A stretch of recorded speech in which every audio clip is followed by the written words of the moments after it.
Muy bien, pues en este mes vamos a intentar trabajar una serie de predicaciones con el título, le hemos puesto Algo Nuevo, ¿de acuerdo?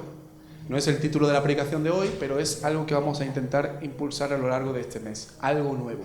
Porque cuando empezamos un año, normalmente todas las personas, no digo todas, pero casi todas, no sé, como que vemos el año desde una perspectiva de ánimo para empezar a algo nuevo, ¿no? Para empezar a impulsarnos, ¿no? Sabéis que siempre hay un tema que casi todos decimos, este año es el año. ¿Sabéis cuál es el tema, no? Efectivamente, la dieta. Bajar de peso, ¿eh? No levante la mano, pero ¿cuánto hemos dicho esto, eh? ¿Y cuánto a lo largo del año vamos diciendo? Bueno, ya a lo mejor el próximo mes. Y ya cuando se va acabando el año, dice, bueno, ya el próximo año empezamos con fuerza, ¿no? Y siempre realmente nos gusta empezar los años con fuerza. Es algo que está en nosotros. Y yo no sé si tú eres como yo del equipo del septiembre o del equipo de enero, ¿no? Porque yo, por ejemplo, para mí es como que empieza el año en septiembre, ¿no? Porque ahí empieza el curso y tantas cosas. Pero hay gente que empieza en enero. Pero independientemente de una cosa y otra, siempre tenemos esta idea de querer empezar bien el año. Yo creo que nadie se propone, voy a este año a que sea un desastre de año, ¿no? Sino que nos ponemos metas, propósitos, pues quiero, yo qué sé, mejorar en el trabajo, quiero sacar los estudios, quiero viajar, y nos ponemos muchas metas, y no está mal, ¿eh? Y todo esto lo que buscamos es como ese avance, esas experiencias nuevas, que pueda ser un año también de bendición, ¿no? Y como iglesia, pues también tenemos esta expectativa, tenemos el deseo de seguir avanzando. La próxima semana también, si Dios lo permite y todo va bien, vamos a dar también un anuncio importante. Y no es que mi esposa está embarazada, no te vayas a pensar eso. Es otra cosa, ¿vale? Y tiene que ver con la vida de la iglesia. Porque os veo ya pensando toda la semana en ese tema. Entonces, estamos siempre con el deseo, ¿no? Yo creo que tú y yo en este 2026 decimos, Señor, bendice mi vida. En este año yo quiero recibir algo nuevo de parte tuya. Quiero crecer, quiero avanzar, quiero experimentar más de tu poder. Y yo te pregunto, ¿cuántos quieren algo nuevo de parte de Dios? ¿Sí? Queremos más del Señor. Pero hoy, este primer mensaje del año, pensando en esto de algo nuevo, mientras que oraba, meditaba, creo que era muy importante, y así lo sentí de parte del Señor, poder hablar del punto de partida. El lugar donde comienza todo. El lugar donde todo inicia. El lugar donde nuestras vidas fueron y van a ser transformadas. ¿Y sabe dónde fue ese lugar? En la cruz. Y hoy el título de mi predicación es El valor de la cruz. Porque, ¿sabe? Podemos pensar en muchos proyectos, tener toda la iniciativa, pero si perdemos de vista la cruz, estamos totalmente perdidos. Y lo que nos pasa muchas veces, a ti y a mí, que quizás a lo mejor lleva ya tiempo en el Señor, es que muchas veces tenemos toda la obra de Jesús, todo lo que tiene que ver con la cruz, lo tenemos quizás en una cuestión intelectual, en el conocimiento, en el pensamiento, pero muchas veces no está en nuestro corazón, muchas veces no está en nuestro espíritu. Y yo algo que oro hoy al Señor, y algo que también en el primer culto decía, es que realmente podamos salir de aquí impactados por esa cruz. No solamente una cuestión de saberlo, sino en nuestro espíritu, en nuestro corazón. Mira, todo comienzo en Dios siempre empieza en el mismo punto de partida, en la cruz. Jesús fue el que trajo un tiempo nuevo para el ser humano. Algo nuevo para el ser humano. Por eso toda la Escritura, si tú la ves, toda la historia de Dios, todo apunta a la misma persona y al mismo lugar, a Jesús y la obra de la cruz. Si tú quieres recibir la esperanza para tu vida, ¿sabes lo que tienes que hacer? Tienes que mirar a la cruz. Si tú quieres recibir bendición sobre tu vida, tienes que mirar a la cruz. Si tú quieres conocer mucho más a Dios, tienes que mirar a la cruz. Si tú quieres ver lo nuevo de Dios, no tienes que mirar hacia adelante. No, mira la cruz. Mira esa preciosa cruz. Porque ahí es donde realmente nuestras vidas son transformadas y cambiadas. Estamos iniciando un año, 2026. Quiero darte una mala noticia. Aunque pensamos que es un año más, realmente es un año menos. Estamos más cerca de acabar que de terminar, ¿eh? Así que de empezar, que diga. Entonces, todo esto nos tiene que hacer reflexionar. Y mira, una cosa que nosotros hemos también establecido en este año, con esta palabra de nexo, esa palabra que está basada en Timoteo, estamos hablando de esto mismo, de lo que tiene que ver con la obra de la cruz, con lo que tiene que ver con la función, la labor que Jesús hizo, ser ese mediador entre Dios y los hombres. Y hermano, yo quiero que me acompañe a 1 Corintios capítulo 15, versículos del 1 al 4. Este va a ser el texto que vamos a coger como base para hablar de lo que hoy vamos a hablar en relación a la cruz. 1 Corintios 15, del 1 al 4. Y ahí lo tenemos ya en la pantalla, ¿eh? ¿Cuántos estaban esperando la pantalla? Dice así el texto, dice: además os declaro, hermanos, ¿el qué? Dilo fuerte. El evangelio que os he predicado.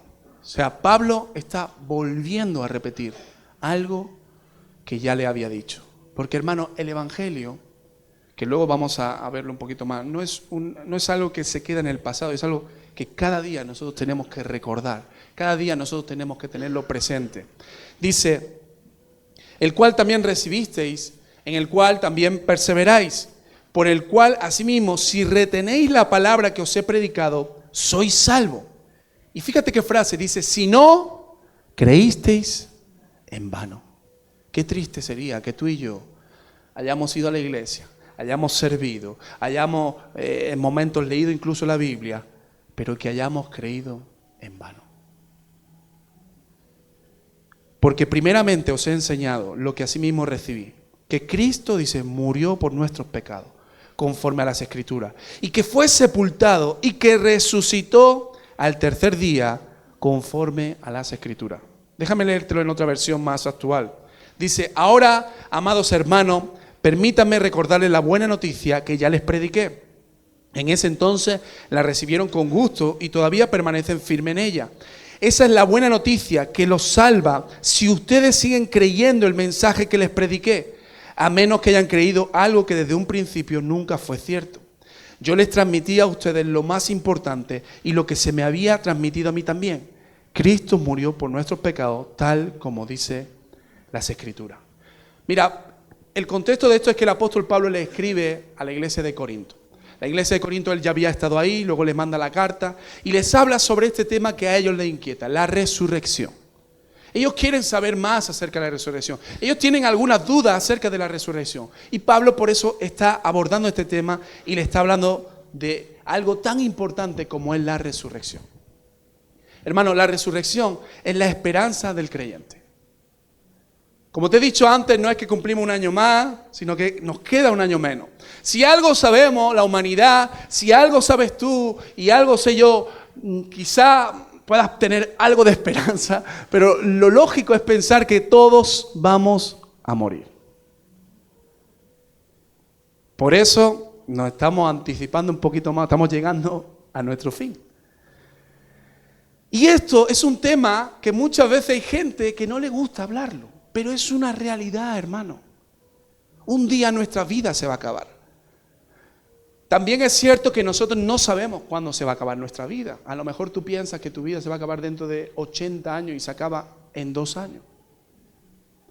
Pero muchas personas cuando miran el tema de la muerte, siempre hay un cierto temor a la muerte. Una cierta preocupación con relación a esto. Inclusive hay gente que no quiere hablar del tema porque tiene muchas dudas, no sabe qué va a pasar con su vida y te dicen: prefiero no hablar del tema. Pero la realidad es que el ser humano sabe que un día va a morir y la realidad es que el ser humano no sabe qué va a pasar con su vida. Pero nosotros como creyentes, aquellos que hemos conocido al Señor, no tenemos que ver la muerte con miedo, sino que la tenemos que ver como un proceso donde nos lleva a una esperanza. Y dice la Biblia que es una esperanza gloriosa que no avergüenza. Si en tu corazón o en mi corazón no hay esperanza al hablar de la muerte y de la resurrección, entonces tenemos que revisar realmente, hermanos, qué tipo de cristianismo estamos viviendo. Alguna vez también hemos comentado esto. Yo no estoy diciendo que yo no tenga tristeza porque un día me muera. Claro, yo tengo mi familia, yo tengo a cada uno de ustedes. Claro que eso da tristeza, pero cuando el cristiano ve la muerte, ve lo que hay después, que es esa resurrección. Y eso me llena a mí de esperanza, me llena a mí de gozo, de alegría. Por eso es importante que podamos revisar cuando hablamos de la resurrección, cuando hablamos de ese después de la muerte, cómo afrontamos, cómo vemos nosotros todo eso. Y quizá durante mucho tiempo has dicho, yo no quiero pensar en esto, pero es importante que podamos pensar, porque un día también nuestra vida se va a acabar. Y quizás si nosotros vemos todo lo que tiene que ver con la muerte y después de la muerte con miedo, temor, también tenemos que revisar si es que quizás estamos amando demasiado las cosas de este mundo. Si quizás estamos tan metidos en esta vida que no hemos olvidado de mirar a lo que está por venir. Y en ese caso pues tendríamos que ser honestos y decirle, Señor, ayúdame. Como dijeron los discípulos, aumenta mi fe. Pero hermanos, para hablar de esa resurrección, de esa vida eterna, yo tengo que hablar primero de algo importante, que es el Evangelio, que es lo que Pablo también aquí habla. El Evangelio, la Biblia nos dice que es la buena noticia. La buena noticia de que el reino de Dios se ha acercado a la humanidad. Que Dios mismo se ha acercado para ti y para mí. Pero, atención, para entender esta buena noticia, es importante primero que entendamos una mala noticia. Y es el pecado. La Biblia dice y nos muestra que Dios desde el principio de los tiempos estableció leyes, estableció principios. Hoy día yo sé que cuando hablamos de leyes, con tanto movimiento político que hay, que con tanta revoloteo en todos esos temas, se hace complicado. Pero voy a intentar ser un poquito claro con esto. Mira, porque realmente las leyes, si vamos a la esencia de las leyes están hechas para que nos vaya bien, para que podamos tener una armonía como seres humanos. Por eso cuando hay una ley, por ejemplo, que alguna vez también lo hemos comentado, ¿no? de carretera, ¿no? Donde dice que no vayas a más de 120.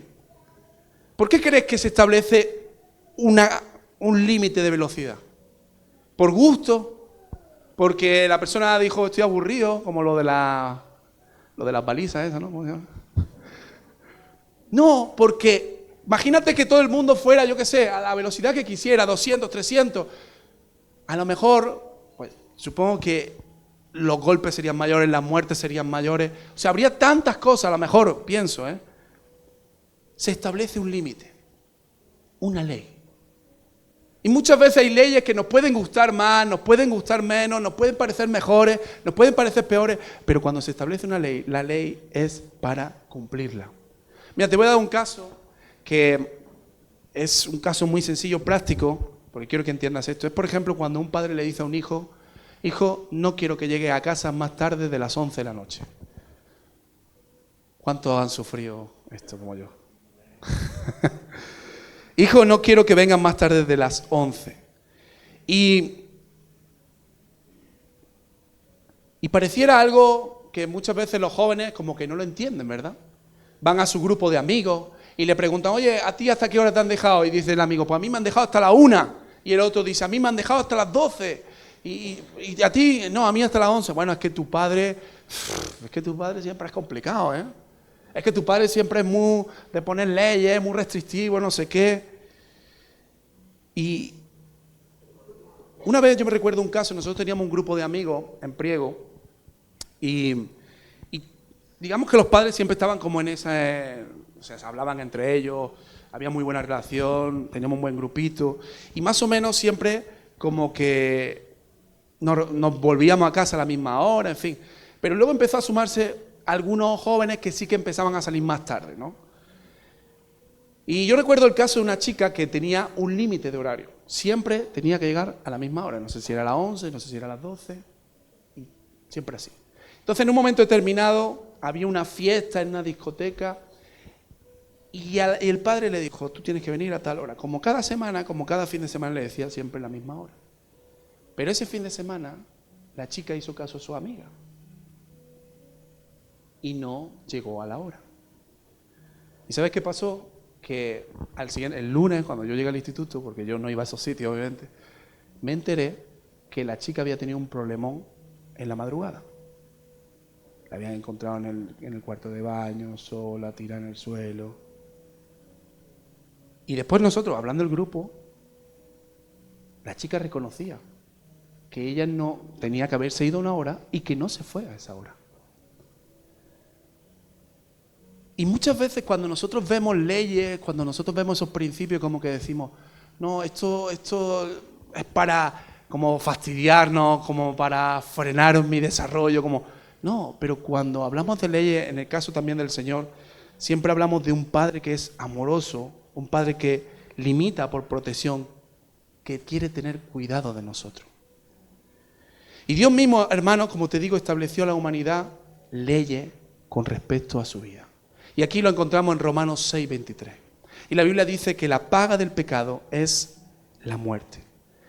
Dios estableció que el ser humano no podía pecar. ¿Qué es pecar? Pecar es transgredir la ley de Dios. Pecar es, hay una diana y no acertar en el blanco, acertar un poquito más al lado. Pecar es incumplir lo que Dios ha establecido. Pecar es desobedecer a Dios. Y mira, te voy a decir una cosa, el pecado no es tanto lo que hacemos o dejamos de hacer, que también. El pecado al final es la actitud con la que decidimos realizar este tipo de acciones. Es el deseo a la desobediencia a Dios lo que la Biblia manifiesta como pecado. Y Santiago, el libro de Santiago dice que el pecado nace de nuestra concupiscencia, de nuestros malos deseos. Y eso da a luz el pecado. Ahora, la Biblia nos dice algo muy interesante también, y es que dice que no hay ni siquiera un justo. Que todos, dice la Biblia, somos pecadores. Todos hemos pecado. Y Santiago 2:10 dice, porque cualquiera que guardare toda la ley, pero ofendiere en un punto, se hace culpable de todos. Fíjate dónde Dios tiene el límite, ¿no? La ley establecida. Los fariseos, los judíos, llegaron a recopilar 613 leyes. Imagínate cumplir 613 leyes. Pero como falles en una, has fallado en todas. Y yo te voy a dar un ejemplo muy sencillo, porque a lo mejor tú puedes decir, bueno, es que tú imagínate esta botella de agua, ¿no? ¿A cuántos les gusta el agua? Sí, ¿no? Yo te digo, esta agua es 100% potable. Te hago una pregunta, ¿tú la beberías? ¿Sí? Ahora, tú imagínate que yo te digo, este agua es 99% potable, pero tiene un 1%, ¿un 1% qué es? Eso no es nada. Un 1% que es pipí de rata, veneno, algo tóxico, un 1%. Escúchame, no es nada, ¿no? ¿Un 1% qué es? Te hago una pregunta, ¿tú la beberías? ¿Y por qué, si tú no la beberías, esperas que Dios sí la beba? Porque muchas veces nosotros con Dios hacemos esto. Bueno, Dios, sí, es verdad que yo tengo que vivir un estilo de vida que te honre, que te glorifique, siendo obediente, pero Señor, esta cosita de aquí, solo esta cosita, permítemela, Señor. Y es como si tú le estuvieras diciendo a Dios, toma, bebe. 99%, pero 1% está intoxicado. Y muchas veces nosotros somos así con Dios. Nosotros somos los que ponemos el límite, el baremo, esto está bien, esto está mal. No, nosotros tenemos que ir a la palabra y ver lo que dice Dios. Y escucha, frente al pecado Dios no tontea. Dios no dice, bueno, puedes pecar un poquito. Bueno, no. Dice, la paga del pecado es la muerte. Es decir, si tú pecas, aunque sea en una sola ley, aunque sea en una sola cosa, tú mereces la muerte. Tú mereces el castigo. Y esto es como si tú estás en el instituto, ¿no? Y de repente el profesor dice, mira, muchacho, desde el minuto 1 os lo aviso, aquí el que no saque un 10 de nota, no pasa el curso. A ti te puede parecer mejor o peor, pero el profesor está estableciendo una ley. Y ahora resulta que tú sacas un 9. Y otra persona saca un 5 y otra persona saca un 4. Y tú le dices al profesor, bueno, mira, escúchame, ese ha sacado un 5, ese ha sacado un 4, pero yo he sacado un 9. Pero si el profesor ha establecido una ley, tú estás suspenso igual que todo.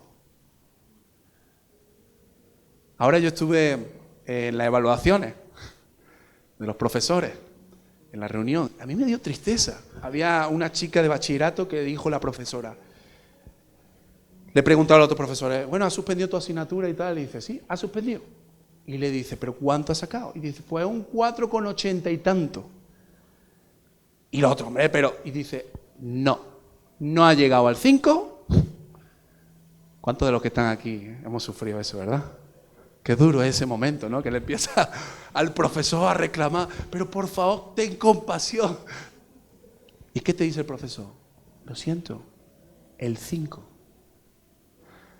Bueno, los que sois más viejos lo voy a poner de otro ejemplo. ¿Cuántas veces os ha pasado que vais con el coche y de repente, a mí me ha pasado esto, y de repente te para la policía y te dice el policía, te tengo que multar? Porque ibas corriendo más, porque ibas sin cinturón, porque no llevabas las luces, no sé qué. Y escúchame, yo, te digo verdad, yo he llegado a decir, pero por favor, ten compasión. Y empiezo, ¿sabes qué empiezo? Empiezo a excusarme. Nos excusamos de mil maneras, pero es que no me di cuenta, pero es que no vi esto, pero es que... ¿Y sabes qué te dice el policía? A mí me hacía... Lo siento mucho. Y tuve que pagar mi multa. Escúchame, y aquí no importaba si yo tenía dinero o no tenía dinero, si tenía trabajo o no tenía trabajo, la ley es la ley, y la ley se tiene que cumplir. Y hermano, con Dios es así. Dios establece una ley. La paga del pecado es la muerte. Aquel que comete pecado merece el castigo, merece la muerte. Y sabe, esta muerte afecta a nuestro cuerpo, afecta a nuestra alma, a nuestro espíritu. Pero hay una consecuencia que viene sobre las personas que pecan. Y esto, te voy a decir dos cosas, son dos temas que no se hablan. Hace poco alguien de mi familia me comentó que hay una mujer que ha creado una Biblia o no sé qué, y ha quitado o está intentando quitar de esa Biblia la palabra pecado. Como lo quiere poner como fallo, como error. Hermano, y el pecado es pecado. Es transgredir la ley de Dios, es desobedecer a Dios, es darle la espalda a Dios. Es decirle a Dios, toma. Y la Biblia nos habla de que la consecuencia del pecado es esa muerte que afecta, como te he dicho, a todo nuestro ser, pero que nos lleva a algo que se llama el castigo eterno. Igual que estábamos hablando de la vida eterna, también hay un castigo eterno, un infierno. Y Apocalipsis 20:13, fíjate lo que dice. Dice, y el mar entregó los muertos que habían en él, y la muerte y el Hades entregaron la muerte que había en ellos. Y fueron juzgados cada uno según sus obras. Y la muerte y el Hades fueron lanzados al lago de fuego. ¿Sabes? Yo creo que una de las cosas que cuando nos hablan del infierno, una de las cosas que muchas veces pensamos es en el dolor, es en el quemarnos, es en ¿cómo se dice? El chirrío, ¿no? De los dientes. Y todas estas cosas pues están presentes porque Dios lo ha dicho. Es la consecuencia del pecado. Pero una de las cosas más tristes que va a haber en el infierno es, pienso, ¿no? Oyendo también la palabra, el remordimiento. No hay cosa que a veces más nos mata, no sé si tú lo has experimentado, que el remordimiento. Un ejemplo sencillo, tú imagínate que termina la reunión y alguien te dice, oye hermano, hermana, ¿me puedes acercar con tu coche a mi casa, por ejemplo? Un caso extremo, ¿vale? No te asustes. Y tú dices, no, es que yo tengo mucha prisa, vete andando. Y ya resulta que cuando se va andando, solo cruzando la calle hace un coche, ¡pum!, y la atropella. Un ejemplo. Estaba metido ahí. Estaba metido en el papel. Te hago una pregunta. Tú que dijiste, no, yo tengo que hacer otras cosas, no te puedo... ¿Cómo te sientes a partir de ese momento? Lo que más va a haber en tu cabeza es el pensamiento de, tenía que haber hecho algo y no lo hice. Tenía que haber cambiado esto y no lo cambié. Tenía. Y Jesús cuenta una historia que es la historia del rico y Lázaro. Y dice que cuando Lázaro muere y el rico muere, el rico le dice a Abraham, le dice que mande para salvar a sus hermanos, porque para él ya no hay esperanza. Y es una forma de decir, por lo menos que ellos puedan cambiar, por lo menos que ellos puedan darse cuenta, por lo menos que ellos puedan ver. Porque no hay cosa más triste que darnos cuenta que pudimos hacer algo y no lo hicimos. Que pudimos coger el camino correcto y no lo hicimos. Y muchas veces, hermano, escucha, y no quiero que te sientas juzgado, pero sí quiero ser claro con esto, para empezar este año. Muchas veces nosotros en nuestra comunión con Dios jugamos al bueno, aquí y allá, y no nos damos cuenta de que quizá eso va a generar unas consecuencias. Y no tienes que seguir a Cristo por miedo, no se trata de esto. Pero se trata de entender la realidad de esa noticia que es el Evangelio. Porque el problema es que cuando hablamos de que Jesús murió por nuestros pecados, de que Jesús hizo la obra de la cruz, sí, lo vemos así, pero no entendemos, no llegamos a entender en la condición que nosotros estamos. Lo que nosotros merecemos. Porque todo, dice la Escritura, han pecado y están destituidos de la gloria de Dios. No hay ni uno justo. Esa es nuestra condición. Y estando en esa condición, lo único que merecemos es el castigo. Es la consecuencia. Y cuando estemos delante del Señor, te voy a decir una cosa muy interesante. Había un autor que decía esto: nadie va a excusarse. ¿Sabes lo que van a decir todo el mundo? Esto es justo. Lo reconozco, es justo. Me merezco este castigo. Pero aquí viene Dios. Y nos dice la palabra que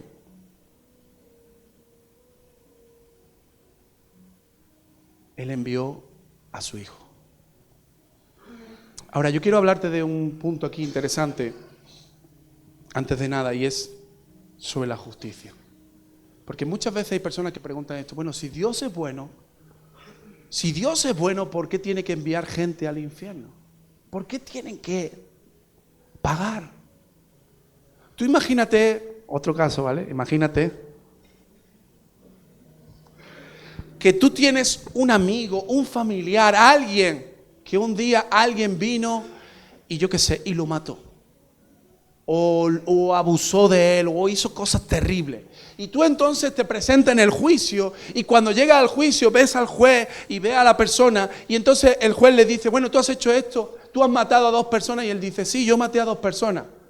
Pero escucha, que hay otros que han matado a 20 personas. Que hay otros que han hecho esto, y empieza a sacar un montón de gente. Aquel hizo eso. Y tú imagínate que el juez dijese: bueno, es verdad, tienes razón, hay gente que lo ha hecho peor que tú. Por lo tanto, te dejamos en libertad. Yo tengo una pregunta. Si tú estuvieras en ese juicio, ¿tú qué harías?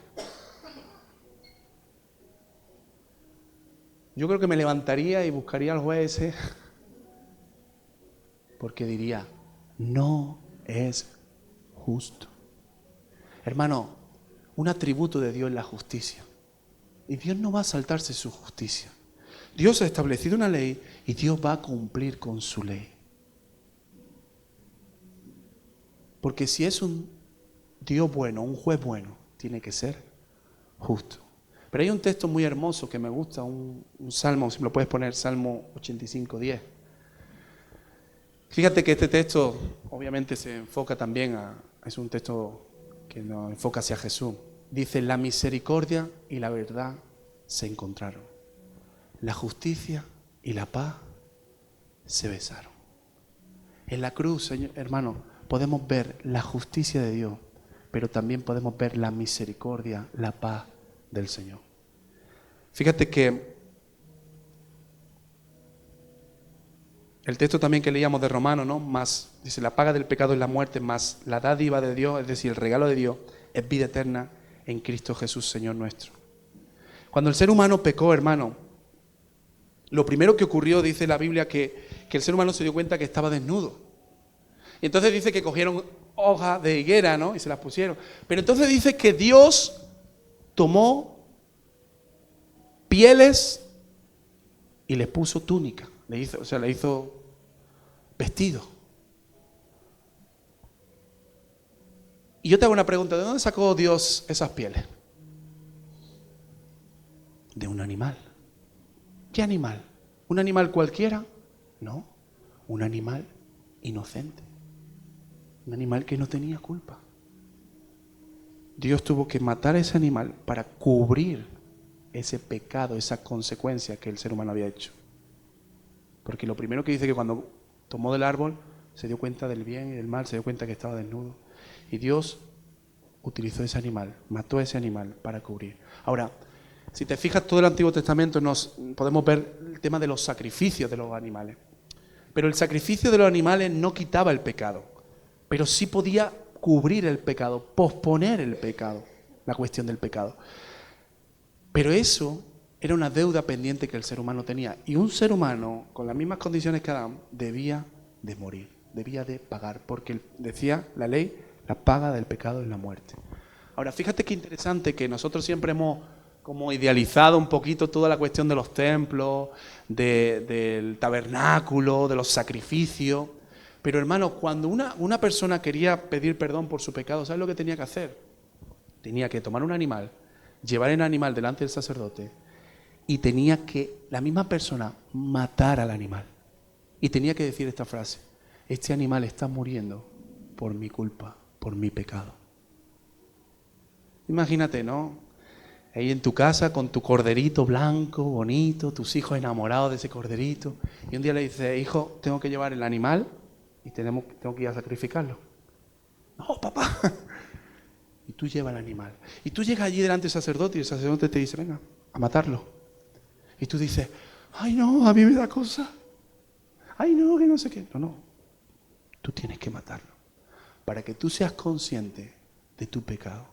¿Sabes lo que pasa, hermano? Y a donde quiero llevarte con todo esto del valor de la cruz. Es que cuando hablamos de Jesús, cuando hablamos de la obra de la cruz, cuando hablamos de que Jesús murió, muchas veces no llegamos a profundizar y a pararnos a pensar realmente todo lo que significó. Y podemos llevar muchos años en la iglesia, podemos sabernos de memoria muchas cosas, pero hay algo en nuestro corazón que no ha cambiado. Está aquí en nuestro intelecto, en nuestro pensamiento, pero nosotros no hemos entendido la condición de pecadores que tenemos. No hemos entendido que nosotros merecíamos el castigo. Pero cuando te ponen con el corderito y te dicen: venga, mátalo tú ahora, ahí es como que de repente empiezas a darte cuenta de las cosas. Y eso es lo que Dios hizo todo el Antiguo Testamento, hacerles ver a ellos que era por culpa de su pecado. Pero también el texto nos hablaba de que hay una misericordia, hay una esperanza. Jesús le dijo al Padre: yo voy a pagar por ello. Jesús se hizo hombre, nació, habitó entre nosotros, pero no conoció pecado. Ahora Jesús tenía una misión, que era ir a la cruz y pagar la deuda que el ser humano tenía con Dios. Hizo un sacrificio para sustituirnos. Dice 1 Timoteo 2:6, dice: Jesucristo, el cual se dio a sí mismo en rescate por todo. Y 2 Corintios 5:21 dice: al que no conoció pecado, por nosotros lo hizo pecado, para que nosotros fuésemos hechos justicia de Dios en él. Para que nosotros, que no lo merecíamos, fuésemos hechos justicia de Dios en él. Te voy a dar un ejemplo. Imagínate que tú eres un esclavo y que durante toda tu vida has sido esclavo. Un esclavo, hermano, nosotros a veces no llegamos quizá a ver y entender realmente, pero un esclavo no tiene derecho. Un esclavo no tiene vacaciones. Un esclavo está para lo que su señor le dice. Y si su señor le quiere pegar, le pega. Y si no le quiere dar de comer, no le da de comer. Y si lo quiere despreciar, insultarlo, escupirlo, puede hacer lo que quiera. Torturarlo, lo que sea. Un esclavo no tenía futuro, no tenía esperanza. Tú imagínate que tú eres un esclavo. Y un día alguien llega y habla con tu torturador y le dice, mira, yo voy a pagarte lo que esta persona te deba. Porque normalmente un esclavo era porque no podía pagar ciertas cosas. Yo voy a pagártelo, pero no solo te lo voy a pagar, sino que yo voy a ocupar el lugar de esta persona. Ahora yo te hago una pregunta. Si ese fuera tu caso y te dicen de repente, a partir de ahora eres libre. Esta persona ha pagado, ha ocupado tu lugar, a partir de ahora eres libre. Yo te hago una pregunta. ¿Tú a esa persona que ha ocupado tu lugar, que te ha hecho libre, tú la despreciarías, la insultarías? ¿No?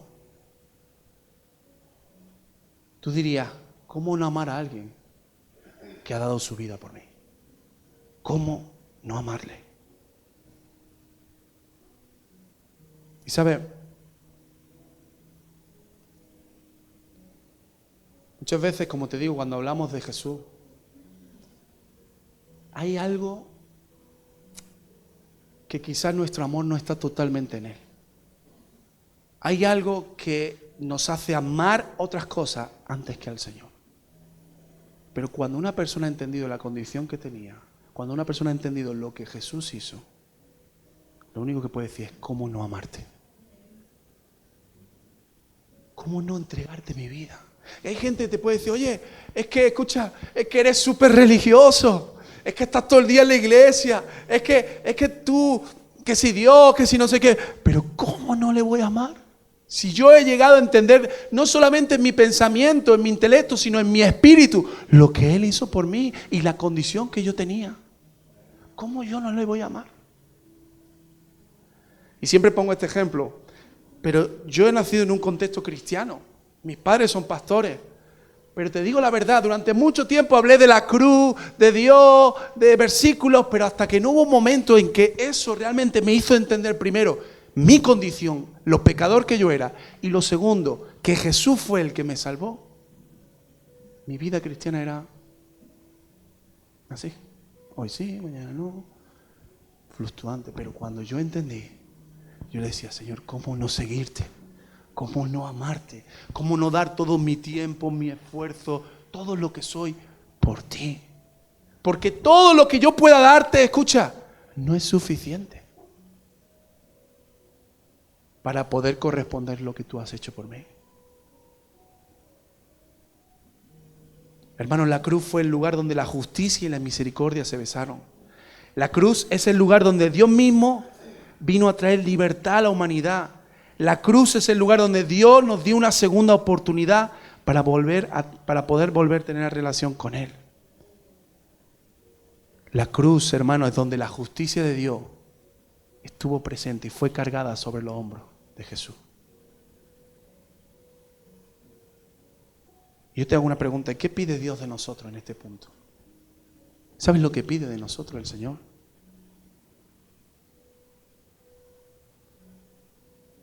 Que le amemos, que nos arrepintamos de nuestro pecado y que trabajemos por perseverar en esta buena noticia.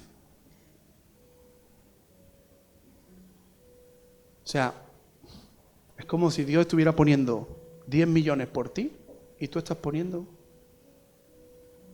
nada. Es la respuesta a lo que Él hizo por nosotros.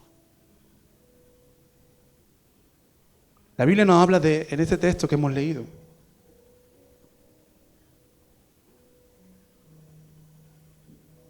Quiero volver a leerlo.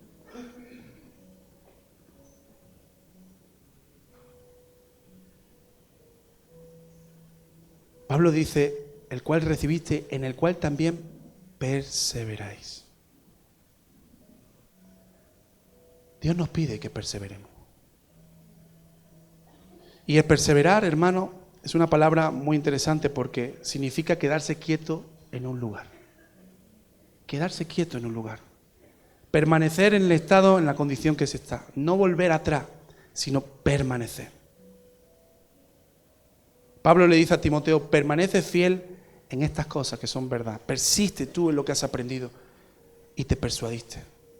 Pablo le dice, vendrán tiempos difíciles, pero tú persiste, permanece, mantente quieto en ese lugar. Y yo no sé, los tiempos que estamos viviendo son tiempos muy revueltos, ¿no? Ya no hace falta que yo diga la noticia esta semana, ¿no?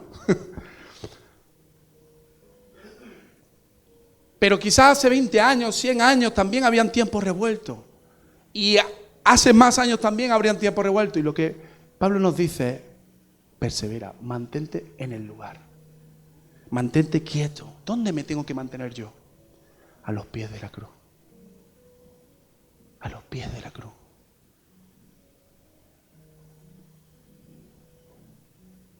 Hermano, en este 2026 que estás comenzando, estamos comenzando, en este año van a pasar muchas cosas. Y que pasen cosas. No sé si serán cosas buenas, malas, habrá de todo. Pero permanece a los pies de la cruz. Permanece mirando esa cruz y agradeciendo todo lo que Él hizo. La Biblia, hermano, nos dice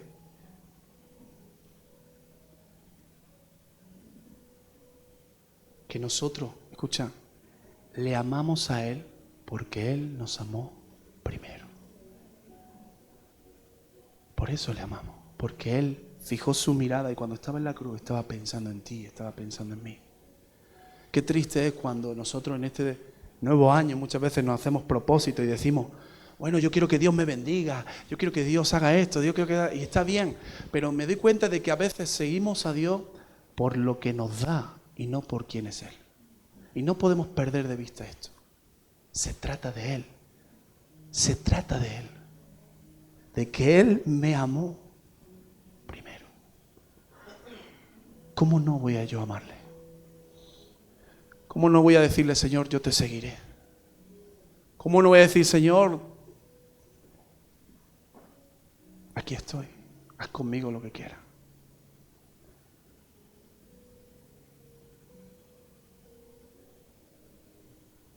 Hermano, todo comienza y termina con Cristo.